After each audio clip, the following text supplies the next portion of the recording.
solemnly swear that I will uphold the Constitution that I would uphold the Constitution of the United States of America, of the United States of America, the State of New York, the State of New York, and the New York State Association of Counties, and the New York State Association of Counties, and that I will fully and faithfully and I will fully and faithfully perform my official duties. my official duties as President. Congratulations.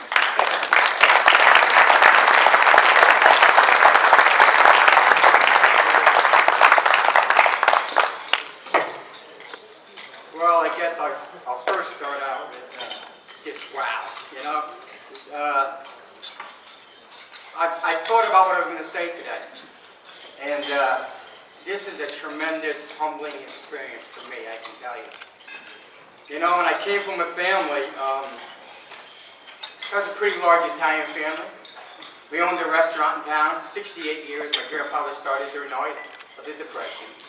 I ran it for 25, taught school, and did a whole host of things. And that's like we are here today. This used to be the kitchen in the restaurant, I can tell you that. Everybody coming together, collectively, to talk about things. How did you do today in your walk in life? But how can we make it better? How do all of us in this room today, as elected officials, most of us, appointed commissioners, whatever, how do we make it better for people? Because the government is run for the people and by the people. We do the work, but we shouldn't take the credit. The credit should go to the common person. And that's why it's so humbling for me to stand before you after many years in government and as a school teacher and a business owner to achieve this high standard, in my opinion. And I just hope that I make you proud and serve you, because I all serve you, all of you. And when your colleagues put you there or vote you there, it's just a little bit special. So I thank you, and I know you're going to keep eating, but keep it down as best you can, because I think I have a few telling words that we should all listen to. And certainly I want to thank Joni Mahoney and certainly Ryan McMahon for hosting us here at Onondaga. Great job. I understand, Ryan. I heard what you said about being an executive and being a legislator.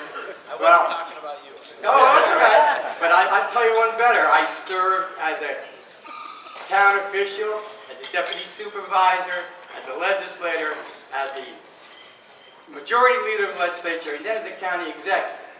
So I get it, but sometimes you guys don't get it. No. But we're all in this together, right? So thank you for your comments. And certainly, Stephen, thank you. It was an honor for me to ask you to swear me in. People said, you know, who are you going to swear you in? And they asked me, and I said, well, it could be my wife. I'm going to talk about her in a minute. It could be Donna Benson, my county clerk. It could be Herman, my great friend. But I said, what better person than, I think, Stephen Aquario? He knows NYSAC better than anybody. And what he doesn't know, Herman does know. So we know that. So, but it meant a lot to me. And the friendship means even more. Because we're all friends. And we're all going to success. So, Stephen, I appreciate that very much.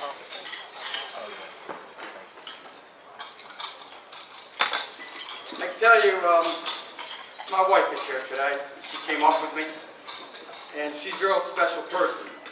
Special to me, but also special to my two children who couldn't be here. They're both working, Danielle and Lindsay. They wanted to be here. I said, no, you better keep working. You know, jobs are tough out there today, as you all know. So, but she's always stood behind me for many years. She was a school counselor in her home right. Well respected in our community, and still keeps and does what the people need her to do. So Mary, I wouldn't be here if it wasn't for you, I can tell you that. So I want to thank you for all your support.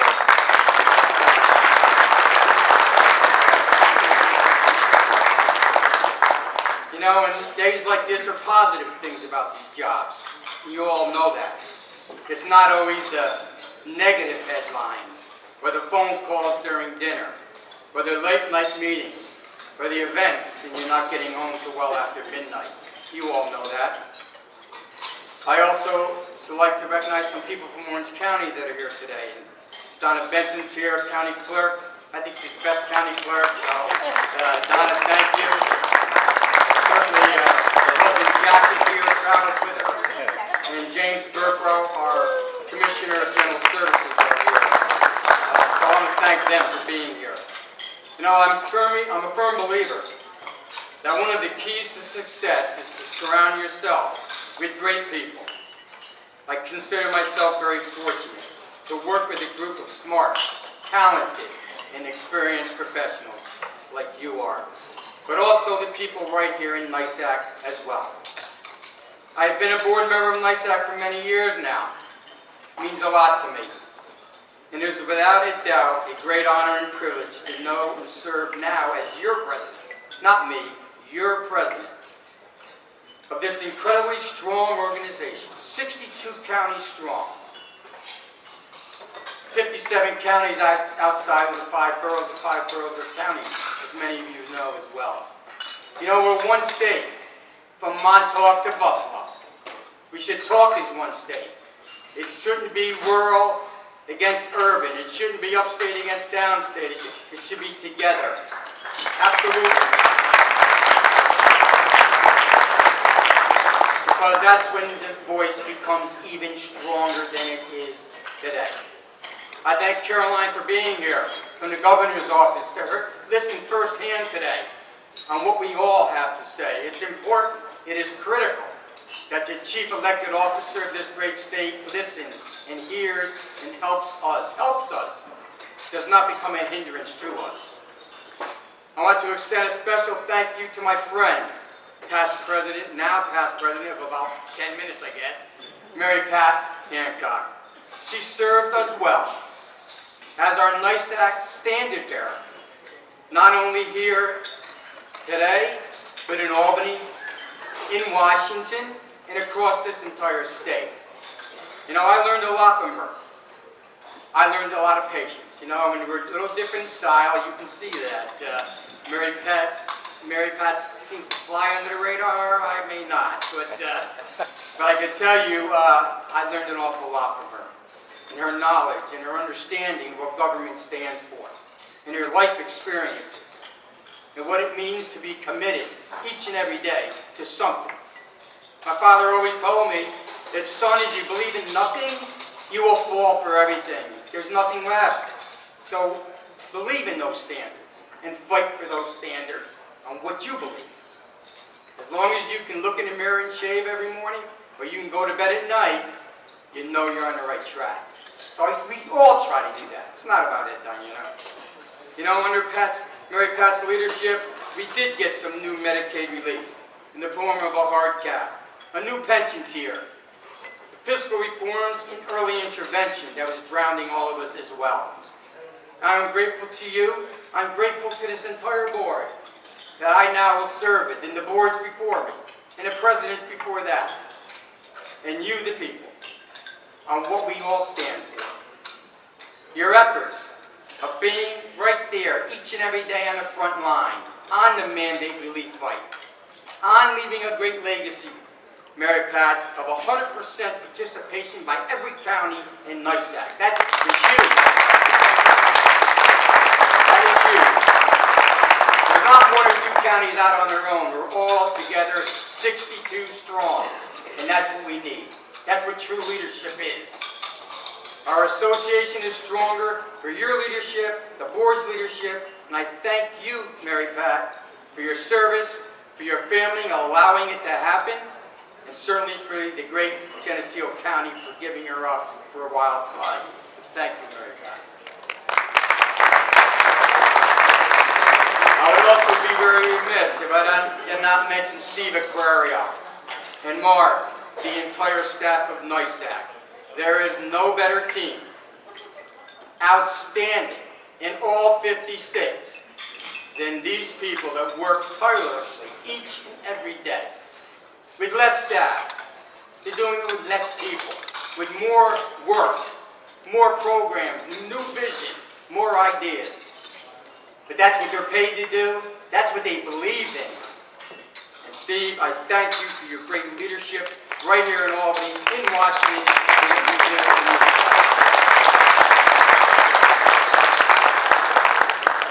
as NYSAC President, your President, I pledge to continue these great efforts to achieve mandate relief, true mandate relief, and to bring about a fiscal relief necessary to run our government in operation and provide local services.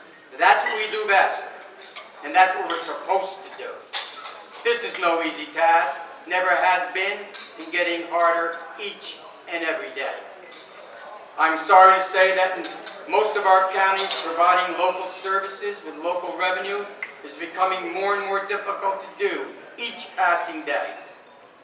For many of us, our ability to provide such services as home health care, nursing homes, mental health programs, just a few, is quickly becoming a thing of the past. Quickly. Too quickly. We have many needs on the local level, but how will we provide for such critical items as public safety, infrastructure repair, maintenance, bridges, keeping our public buildings up and maintaining them, the emergency response when people need help in a time of need? The demand for local dollars seem to grow beyond our control. One year, every year. We just don't know where it's going to stop. Trust me when I say I have, and you have, first-hand experiences with many and all of these issues. I've been working with our county legislators. See, I do work with those legislators, Brian, I'll tell you that. To privatize our nursing homes, and that's a shame. But it's now beginning to become unsustainable. The ones that are left, I believe there's 36 public nursing homes in the state, 14 are looking to sell them or do something different, because that's just what has to happen. That's the private sector's job, and they should do it. They may even do it a little better than we are. We have a government center in Orange County that I was forced to close during the storms of Irene and Lee. We had also some bridges that are still out, but we're getting there. But can you imagine a government center closed because of the storms? It is. Relocated hundreds of workers in a matter of 3 or 4 days to make sure that the public service that we do each and every day was there for our people. But it's getting awful difficult. Awful difficult. Yes, each of us, very real and definite needs at home, in our own counties, but the demands placed on us by New York State, the overwhelming unfunded mandates are crippling us as well. It's come to a point where we are no longer able to put our local tax dollars to work for local purposes. These are the challenges facing all of us, whether you're a county executive, a county legislator, a county supervisor, a board chairman, a county administrator. All of us together collectively, each and every one of us in this room is fighting for our right to use local revenues to meet the needs that we have in each and every one of our great counties. It's no surprise to anyone that conditions in both the public and private sectors continue to be difficult. Foreclosures, job losses, things that were never there before and now are right on the forefront. My own son-in-law has been out of work for 7 months, a long time. We'll get through it. We'll all get through it, because we are the greatest nation. But that's what we all are facing today. We must continue to provide for our constituents in the best ways that we can while the economy continues to drag. New York State unemployment rate hovers around 10% in some areas. We have a need and a desire to provide our residents with new and better opportunities, but conditions keep those opportunities just out of reach. With the President mandate system of what we are faced with each day and the state imposed for property tax cap, we can only do this with the help from the state, with meaningful mandate relief.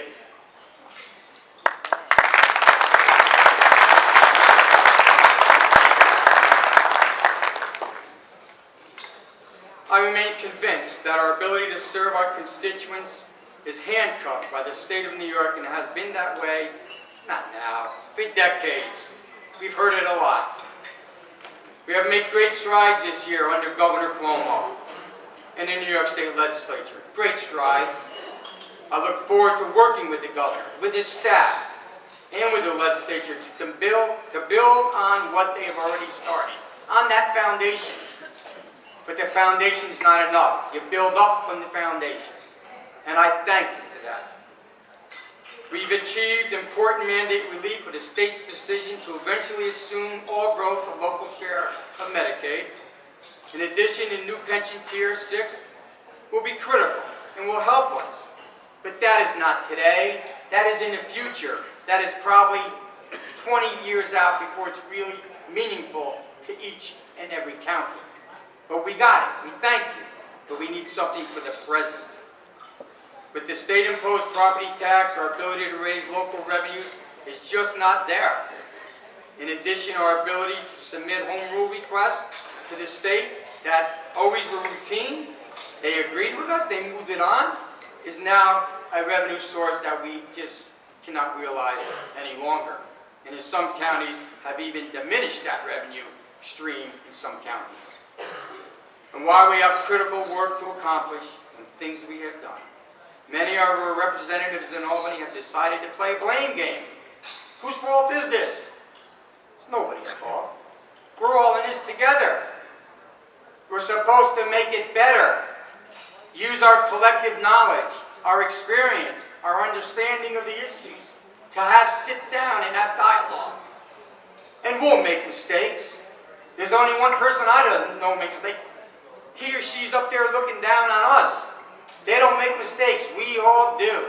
And I make an awful lot of them. My wife can certainly attest to that. There is talk of deploying super control boards and efficiency teams to our counties. Are you kidding me? We've been cutting taxes. We've been keeping the tax rates down. We've been providing services. I don't need someone else to tell me how to do that. I don't think you need anybody else to tell you how to do that.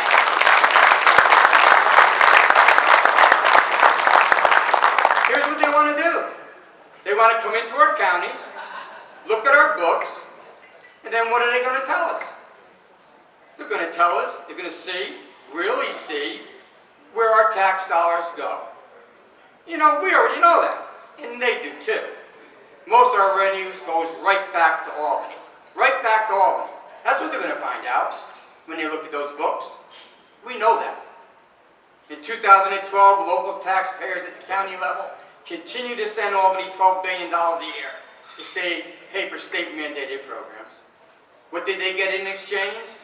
Losses in local services and reductions in county staff. And I could go on from there.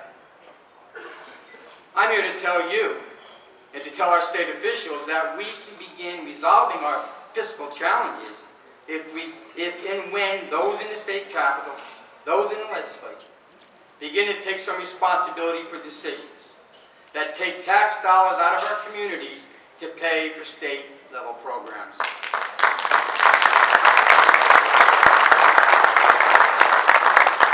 It is critical that we work together toward one end. Then, and only then, can we begin to have a constructive dialogue for getting all of us, all of our counties, all of our communities, all of our people, and this great state of New York headed in the right direction. Then and only then can we take steps towards meaningful and immediate mandate relief. Then and only then can we begin an economic recovery process that will lift us all up. One that will begin to boost our public finances, give us strong footing for economic development, the necessary push towards job creation. Anybody in office today, if you're not talking jobs, jobs, jobs, and more jobs, you simply don't get it. And move on, because we get it. It's all about jobs, because that's what the future of America is based on. Our sons, our daughters, our grandchildren can have a job to better their lot in life. That's why everybody comes to the greatest nation in the world. Don't ever forget that. That's why they're bombing our embassies as we speak today. Because they tell us, we want what you want. That's why they hate us. They want what we have. And we've worked an awful long time for that. And not just us, everybody before us the veterans, the people in Afghanistan and Iraq, still fighting for our freedoms. Because we are the greatest nation. We do have resolve. We will come back. And the state will do the same. And we're going to help the state. They need to help us. Take that back, Caroline, because we're ready to help anytime. Then and only then can we begin an economic process that will lift us. We've got to continue to do that. A reputation as being a business-friendly state. We are open for business, not a state that really hinders business and people don't come here. Then and only then can we as local leaders go back to using local tax dollars on the programs and services that our residents need and demand of us, because they need them. Then and only then can we once again rightfully and proudly proclaim ourselves the title of the Empire State. All of us. As your NYSAC President, your President. Those are the things that I will work on behalf of all the counties, each and every day of my waking life. I can tell you that. When I become committed, I'll stay committed. I pledge to continue the efforts that each of you in this room have already begun. Meaningful mandate relief, economic development, and strengthening our home rule authority so that we can use local tax dollars in a way that is smart, efficient, effective, in the best interest of all our constituents, all our people, those in need, and our taxpayers. I look forward to working with you. I need your help.